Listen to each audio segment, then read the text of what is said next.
Baseball is back, and the first pitch is on Netflix. The New York Yankees, led by 7-time All-Star Aaron Judge, head to the San Francisco Bay to take on Rafael Devers' San Francisco Giants. This season kicks off with one exclusive opening night game. Watch MLB Opening Night, the New York Yankees versus the San Francisco Giants, live on Netflix. Wednesday, March 25th at 8 p.m. Eastern, 5 p.m. Pacific. Score more with the college-branded Venmo debit card and earn up to 5% cash back with Venmo Stash. Got paid back? With the Venmo debit card, you can instantly access your balance and spend on what you want, like game day snacks, gear, tickets, and more. The more you do, the more cash back you can earn. Plus, there's no monthly fee or minimum balance. Sign up now at Venmo.com/collegecard. The Venmo MasterCard is issued by the Bancorp Bank N.A. Select schools available. Venmo Stash terms and exclusions apply at venmo.me/stash terms. Max $100 cash back per month. Monster Energy. Everybody knows White Monster Zero Ultra. That's the OG. It kicked off this whole zero sugar energy drink thing. But Ultra is a whole lineup now. You've got Strawberry Dreams, Blue Hawaiian, Sunrise, and Vice Guava. And they all bring the Monster Energy punch. So if you've been living in the white can, branch out. Ultra's got a flavor for every vibe. And every single one is zero sugar. Tap the banner to learn more. Hello there, Stanley Carr here. You know, I love collecting music and sports memorabilia. Want to know where you can find some? I'll tell you. Go to oldglory.com. This website features one-of-a-kind apparel from your favorite sports teams and musical artists. And I can help you get 15% off of all items. Use the code WWH135. Enjoy the episode. Welcome to Wrestling with Heart, a podcast looking at pro wrestlers giving back to their community. Join me, Stanley Carr, as I interview wrestling's hottest names who use their platforms as entertainers to raise awareness and do community service. Hello and welcome to another edition of Wrestling with Heart. This is the show where we talk with professional wrestlers and professional wrestling personalities about their lives in and outside of the ring, as well as doing acts of charity work, community service, volunteering, and spreading positivity. We're always about the positive vibes here on the show. And with me right now, I've got a very special guest. He is a former WWE and NXT star, now a country music star. I am pleased to welcome the one and only Bobby Steveson. Welcome, Bobby, to Wrestling with Heart. Yo, man, what's up? Thanks for having me on. It's my pleasure. So let's get right into it. You've been around sports and athletics all your life. Were you always a big wrestling fan growing up? Surprisingly, no. So, like, growing up, I did amateur wrestling. So, I the real stuff, if you will. So, I always grew up doing that. And then I never really watched wrestling at all growing up, but, I knew the stars. I knew like Stone Cold and, John Cena and, all the other popular names and stuff like that. But I never knew the storylines.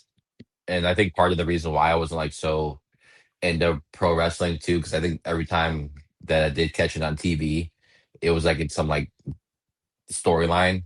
So, I was probably just catching it at the wrong time. And I was like, oh, that was dumb, but not, knowing the whole story of it. So I think that kind of, I just didn't really watch it. I just didn't really watch it growing up, That was, oh. Do you recall the first time you decided that you wanted to try out for any kind of particular sport like amateur wrestling? Dude, so I was pretty much born into amateur wrestling. My dad always makes the joke that I came out the womb onto the wrestling mat. Sorry if I can say that on here. But so he always makes that joke because my older brother, he wrestled, and my dad had his own wrestling club in East Chicago, Indiana. We had so many kids there. We had so many high level wrestling. So I was always around wrestling ever since I was born. And then just rolling around on the wrestling mat, I always enjoyed being on the wrestling mat. My mom would always say whenever it was time to get pulled off the wrestling mat, I would start crying and stuff like that. She's like, you always like being on the wrestling mat, you always like to run around. But my dad always had a rule of if anyone ever stepped on me, there was some type of cardio punishment. I was a little guy in the room, and then he got all these big high school guys and stuff rolling around. But no, it's been amateur wrestling pretty much my whole life. I was always real good at other sports. I got to thank the Boys and Girls Club for that a lot. And my my system of like people growing up too, like in the Boys and Girls Club in Portage, Indiana. We had there like one of these days I want to go back there and like just like have a conversation with that Pacific Boys and Girls Club, or like have some type of like speech or something there, because like I really felt like the people in the gym, like the guys that worked at the gym, like at the time they were like in high school or early college, and I was like 13, 14, 15, or maybe a little younger. And I was like, they would always like play football with me, play baseball with me, or things like of that nature. So I really got pretty good at like baseball and football, just because like hanging out with like the older staff that ran the gym. But I never got to play football because my mom didn't want me to play, and she didn't want me to play because she didn't want me to get hurt. So What was your dad's thoughts about doing amateur wrestling? Was he big into sports as well? yeah, my dad played football, and then my dad also played wrestling. He actually tried out for the Cincinnati Reds back in his day. So he was real good at baseball. He wrestled, but he wasn't like, he would tell you he wasn't like that good. He was just like the tough guy on the football team that would go in there and just like pretty much just fight you. You know, he was just a tough, hard nosed high school wrestler. But he always, pushed us to wrestle. We were never like forced to do it. You hear like crazy stories of like parents like going crazy on their kids, like, "Oh, you better hit this home run, Timmy," or la la la. We were never like pushed to do it. We always enjoyed to do it, and it was always fun. We loved being in the mix of like, I think for me, I just loved being in like the environment of like that fighting environment of like the hostility and the setup of it. Yeah, like the combat sport element to it, because there's a lot of physicality, tackling, and really trying to kind of like pin them down in a sense, right? Because you have to you have to use that hand-eye coordination. And so I'm sure a lot of that helped prepare you for getting discovered by the WWE and pursuing the NIL program. Yeah, so I didn't do the NIL program. Like that came like a year and a half before me. So I graduated college. I was actually talking to like Paul Heyman. He was like my main guy that was like really advocating for me to get in and things of that nature. But I just had to graduate um, college, and then COVID hit, of course. So that pushed everything back even further. So like everything like pushed me back like probably like 8, 9 months. Everything got pushed back because like Heyman, he would always like text me. He was checking. He was always just doing his part. He's a good guy. He'd always check in. He's like, "Hey, did you graduate school?" And I was like, "Yeah, I graduated." He's like, "All right, we got people asking." So like, he was a big advocate for me to get in. So I actually did my tryout in November of 2020. Yeah, November of 2020. It was like a week after Thanksgiving, and it was funny story too. I think at the time it was John Laurinaitis. He called me, and the timing when he called me was I was out hunting deer. 'Cause I enjoy hunting, and he called me when I was in the deer blind. So I was like, shit, I can't ignore it. I was like out there hunting, so like, I can't ignore his call. So like he called me. He was like, "Hey, would you want to come out?" And I was like, "Oh yeah, I like to come out as long as it takes." Because I think he wanted me to come out for like 2 days, and I was like, "No, let me come for the whole week." Because I actually want to like give a chance for myself, for you guys to like see me, what I can do athletically and stuff like that. And so I went out there. So we hung up the phone, and then as I looked up, there was a deer looking right at me. So it was pretty funny. So I'm going to hunt, and I get a phone call. I hung up the phone, then boom, there's a deer standing right in front of me. That's So crazy. that was pretty funny. Now, with all the training experience that you've had with amateur wrestling, I'm sure a lot of that helped prepare you for the training process with WWE, because there's a lot that you have to learn, a lot of drills that you have to encounter and endure and practice so much of these moves. Did you feel it came quicker to you? Did you feel like you had to did it take a little bit of time for you to kind of get everything down? The rolls and then just the body control, that was easy. Like I already knew how to roll. I already knew how to like grab someone and like control them and move them around where I wanted them. It was just more so just learning how to do it the pro wrestling way, and like having to like learning to like trust someone. Like the first time I actually got body slammed, I was like, I almost didn't want to do it because I was like, what if this guy drops me? And that's like when I learned like the trust of pro wrestling. I was like, I'm literally trusting this guy to put me safely on my back, where he can accidentally drop me on my neck and I can probably die. So like, I think that moment right there was like the moment where I learned the value of like trust and like not, not abusing that and whatnot. But like I think the hardest thing for me with like the pro wrestling, I think with like a lot of people that do like amateur sports and stuff like that, is like just showing emotion.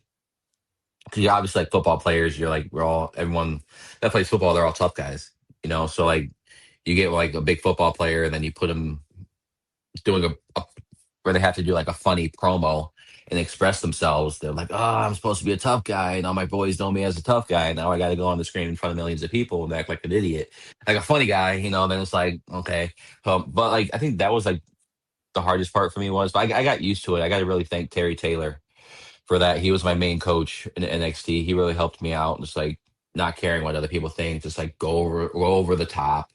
It's better to go over the top and it's better for them to pull you in when you're over the top instead of them telling you to give you more, to give more. So I got to really thank Terry Taylor for that. So he was like a big like big inspiration for me when I was at the Performance Center. You were at NXT for quite a while, and they put you with Diamond Mine, working with the Creed brothers and Ivy Nile. What was it like working with them? It was fine. We all had similar backgrounds. I actually got to wrestle.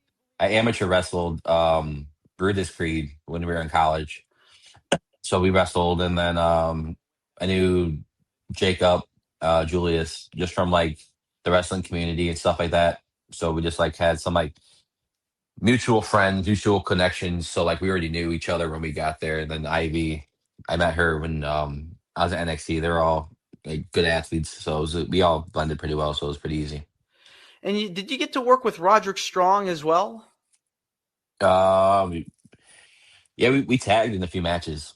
We actually tagged in a few matches. It was pretty good. It was cool to learn from him. Like, dude, when I was doing all that stuff, dude, I was like,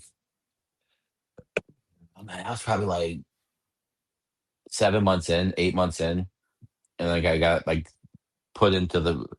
worked my way into the storyline, and then so it was like I was still learning it as I was going. That's like there was like terms, like there was no like open book in pro wrestling of like learning. I don't know, it's like you just learn as you go, and like I wasn't like handed like, oh, this is what you got to do. So I had to like figure it out as I went, and then I'm wrestling with people that like have like a few more months of experience on me, and then you got Roderick Strong who has like years, probably 10 years of plus experience on me. So I'm like trying to do my part to fill in and then like keep the storyline going. And I think that was probably like one of the better storylines of that year when I got to turn on the Creed brothers at Worlds Collide. I don't know if you ever look back and watch that clip, how loud it was in there, and like everyone's facial expressions, like there's only like 400 people in there, but like the whole arena was just like standing. We had them like going. It was so cool. And then that video, the reel they did, that was probably the most popular reel that they had that year. I think it had like 7 million views, over 7 million views. It's amazing. And Yeah, so when you get a reaction like that, that's when you know you got the crowd, because that's like the lifeblood of professional wrestling, is to have the audience there. So when you're turning heel and you get that reaction, that's when you know you got them.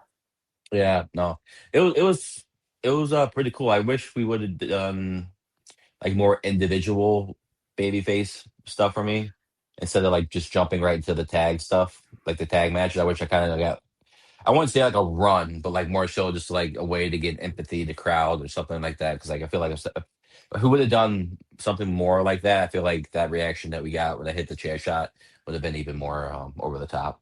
You also got to work with the No Quarter Catch crew, teaming up with Tavion Heights and Miles Bourne. What was it like working with those guys? They're good. Me and Miles, we got pretty close.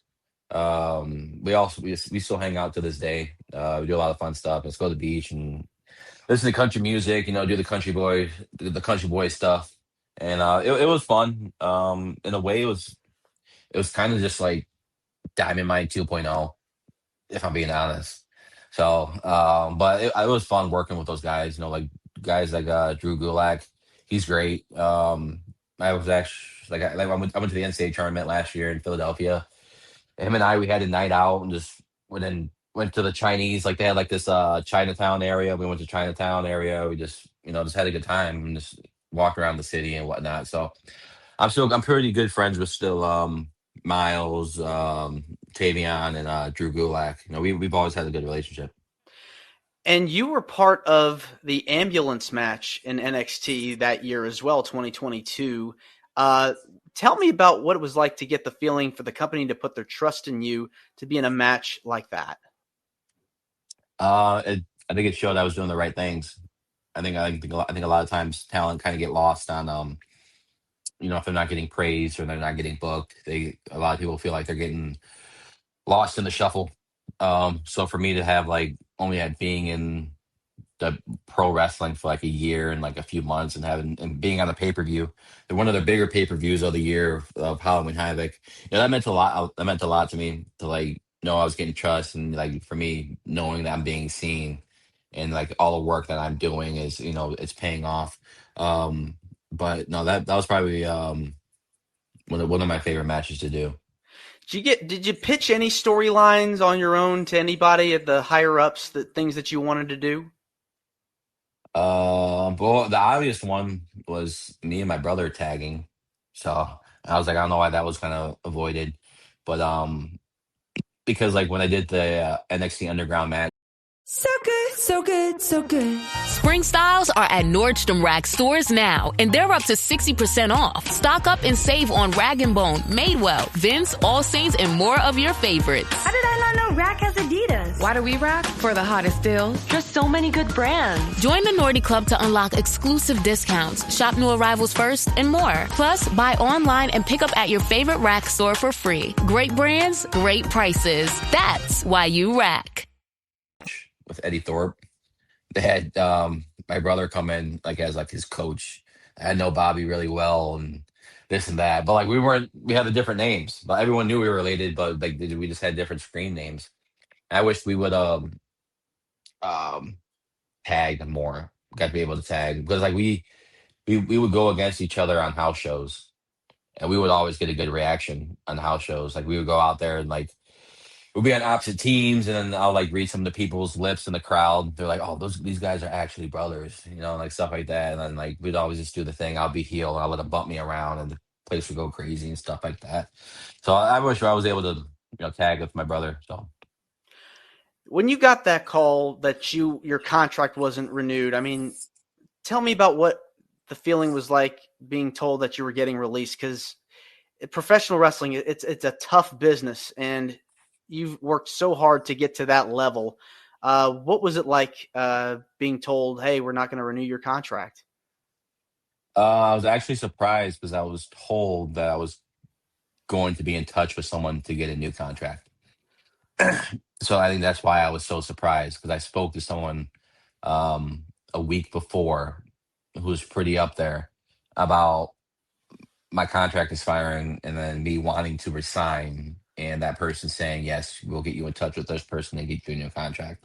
So when I got the call, I was like, oh, I'm getting another 3 years and more money. I'm like, okay, cool. And then they're like, oh yeah, unfortunately, we're not going to resign you. I was like, okay, whatever. Book closed. Turn the page.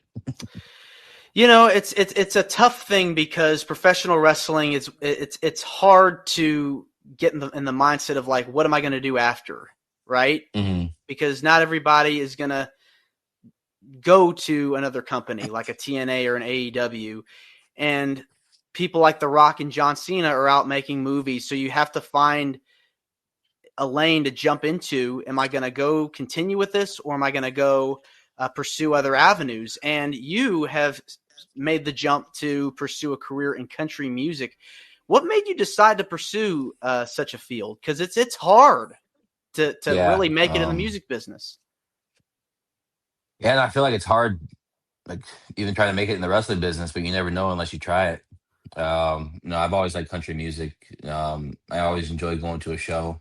I've always had like that kind of like gut feeling, watching all these like real popular artists that I look up to, and then you always kind of think that they're like kind of like BSing, like, oh, this can happen to anyone. Like I was sleeping in my parents' bedroom, and all of a sudden the song blows up. Now I'm out here. Like a lot of times you think that's like BS, but like I kind of got to like feel that a little bit of like if you just chase your dreams and like just put your best foot forward.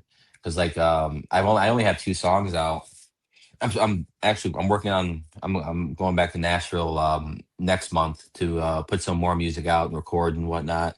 Because like put 2 songs out, and then I got to play on the White Sox field. I got to play an acoustic set before the White Sox played.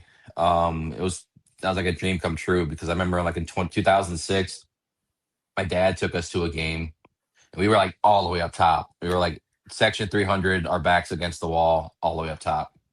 And then like fast forward, 20 years later, and I'm singing on the field.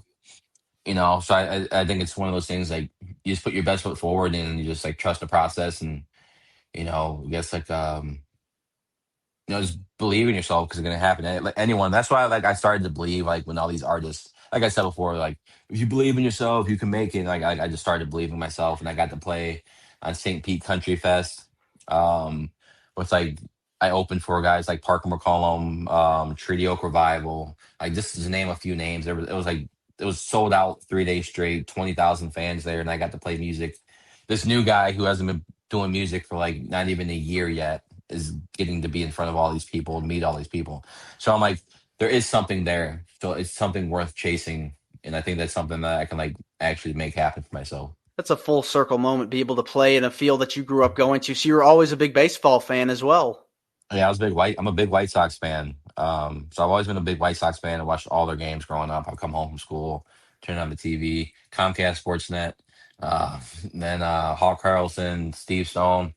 Those are my guys. I've always watched. I can name every player that was on that 2005 World Series team, the starting 9. I really like baseball. Just like to be able to go like to the White Sox field, and being able to go, like where the office area is, and see the World Series trophy, and take pictures with that and just things of that nature. So it was a full circle moment. It was like one of those moments to me that proved like, hey, if you keep chasing these dreams, you only have 2 songs out. Like imagine what you do if you have like 5 songs out or 10 songs out. Like what if you start opening for someone that's pretty big? Like, but you don't know that yet, because you're like just sitting around, like you don't know. But it can happen. It will happen. Yeah, you just got to bet on yourself. It really is an incredible feeling to know that you've only had just a few songs out, and you're out playing these big festivals and everything. The sky's the limit for what you can do. Now I want to switch gears and talk about some of the incredible charity work that you've been able to do. Talk to me about some of the things that you've been able to do to help make a difference in your community. Yeah, so like when I was younger, I actually got to they had like a special ed class where like they had like the special needs kids there, and I'd always volunteered to go help them out. I've always really enjoyed like extending the hand and like helping people out, or just cracking jokes, and just being around them, and because they're humans too, and they deserve to be treated like humans. Like everyone's special. So like a funny story too. When I moved to Apple Valley in 2013, Apple Valley, Minnesota, I didn't have any friends. Like I knew people on the wrestling team, but like I didn't know them. So then it came to lunchtime. I didn't know what wrestlers had the same lunch as me. And like the only guy that I actually kind of knew, his name was Bobby Ginther. And he was like the one of the assistant wrestling coaches. We were just like he went to the high school at the same time as us, but like we just called him, he was our assistant wrestling coach. And then so like all the like the special needs, they had like their own table. They was just hang out with their class and stuff like that. And I was like, well, I'm like, I'm the new guy here. I'm just sitting here holding my tray of food in front of a lunchroom with no one. I don't know anyone. And I see Bobby. His name's Bobby Ginther. I see him, and I was like, screw it, I'm gonna sit by Bobby. And then for the first like few weeks, I ate lunch with him, and we just got really close. And then we graduated together and whatnot. And now he enjoys like country music, so he'll always text me. He's like, "What do you think of this song?" And he's like, "Can you send me recommendations about if I had a girlfriend or a Valentine's Day song and blah blah blah." And I'm like, "All right, I'll like make something up or like copy and paste something." I'm like, "Here, try this." And then so yeah, so it's been good. I've done some things with like I forgot what they call it. It's like some rare disease. Um, sorry, I'm blanking right now. But I've done some things with them, like help put their name out there and help them get some donations.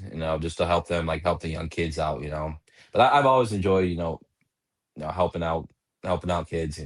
I run my own wrestling program, Steveson Wrestling Academy, and then so like I have my own club. I just enjoy seeing young kids chase their dreams. Regardless if they accomplish their goals or not. I always try to make it a way like how did I impact them? How did I make them a better a better person that season or a better person in the wrestling room or just like make some type of impact. It's like I'm sure like a lot of good athletes they have that one or two coaches that have made that positive impact on their life, and like now I'm like in that position to do so. So I take that real serious, like being around kids and just like presenting myself to them, and like try to be a role model or someone that they can like want to look up to or like want to be like when they grow up. That's amazing. What made you decide to want to start your own wrestling program? So like obviously I wrestled my whole life, and then I've always enjoyed coaching. So like I'd coach my older brother, my little brother, like when he would go to like the world championships or I was always in his corner coaching him. I would have been there at the Olympics in 2020, but it was COVID here, so they only allowed a certain amount of people. I've always, I don't know. I don't know. They say like it's like I just see things like wrestling that other people don't see. I don't know. I just enjoy it. I just got an eye for it. I got an eye for helping people. I don't know, I guess you could say it's like the Bill Belichick. I don't think he's the greatest football player, but he's one of the greatest coaches of all time. You know, so if he played football, I don't know, but yeah. What is it about giving back to the community that gives you the most joy? um, reaching their goals. It's reaching their goals. Yeah. You can do anything you want if you just set your mind to it and work at it. It just takes hard work, discipline, and luck. Yeah. Take it till you make it. Now, is the door completely closed with pro wrestling? Have you thought about going back? I did a match a few months ago, like in November. I enjoyed it. It was different because I never did the indies, so it was like different vibes. So like it was like one of those things like I graduated college and I went in a way kind of to the big leagues, and then like I got to like skip that route of the indies. Um, and then I got to go do it, and I just didn't know what to expect, because I was just used to seeing how like WWE ran things, like how everyone's so hands on and like given direction. And then I did the show, like there's like really no direction, which kind of felt good because I felt like less stressed showing up. Like granted, you're not putting on a show in front of like 15,000 people and then 3 million people at home watching. So it was less stressful and it was like more enjoyable too because like I was like just go out there and have fun and then just drink beers after.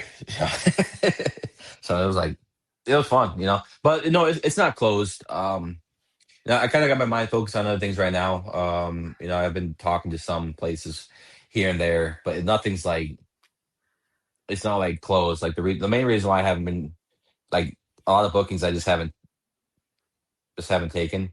That's just kind of on me. Um, but if a good opportunity presents itself to wrestle or get with another company and things of that nature, fine. If not, I'm perfectly fine with like the door closing. But I wouldn't like want the door to close because I feel like I got pretty good at pro wrestling and I actually enjoyed it, too. So like if an opportunity does present itself, like I am available. Yeah, you just never say never. And I think as a University of Minnesota alum, I think a cool dream match for you to have would be against Shelton Benjamin. I had it. You did? I did have it, yeah. What was it like being in the ring with him? That was real cool. So like that was like one of my bucket list matches. Either wrestle him or Brock Lesnar. Just because like the history of like we all went to the same school and those guys are like goats in the WWE and stuff like that. So like I got to wrestle Shelton Benjamin. So it was like my first main event match. So it was like the pre-tapings before like Raw. So like I found out I was gonna wrestle him and it was at the Boak Center in Oklahoma. So there was like 14,000 people there. And that was like my first time wrestling, like pro wrestling in front of that many people. So I was like, oh crap. I was like nervous as heck. But like, it was also like a dream match too, because like we kind of have like similar styles, kinda. But no, it was great. It was so cool working with him. Like the style was so different. It was like style up there is just a lot slower versus NXT. So everyone's just bouncing around the ring like pinballs.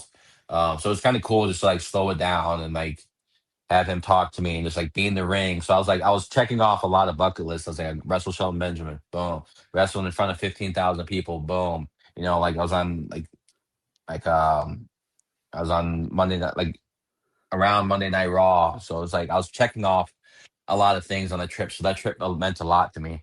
So it was really cool. Like hopefully one of these days him and I get to run it back. Yeah. Or like whatever happens. It was fun. A good match on the Indies definitely would be a one to see for sure.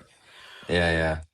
Well, Bobby, I want to say thank you so much for coming on to Wrestling with Heart. It means a lot to me and to my listeners and viewers that are watching this on YouTube. Where can people find out more about you on social media and all the cool things you're doing?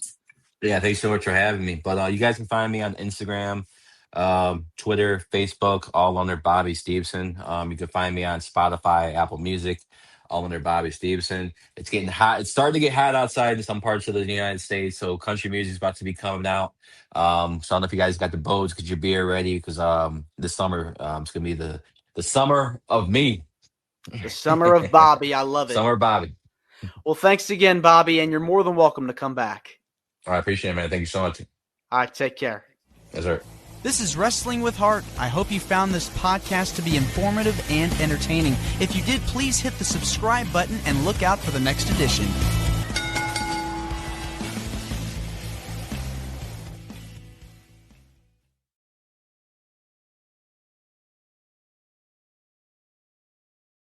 It's tax season, and at LifeLock, we know you're tired of numbers. But here's a big one you need to hear. Billions. That's the amount of money in refunds the IRS has flagged for possible identity fraud. Now here's another big number. 100 million. That's how many data points LifeLock monitors every second. If your identity is stolen, we'll fix it guaranteed. One last big number. Save up to 40% your first year. Visit LifeLock.com/podcast for the threats you can't control. Terms apply.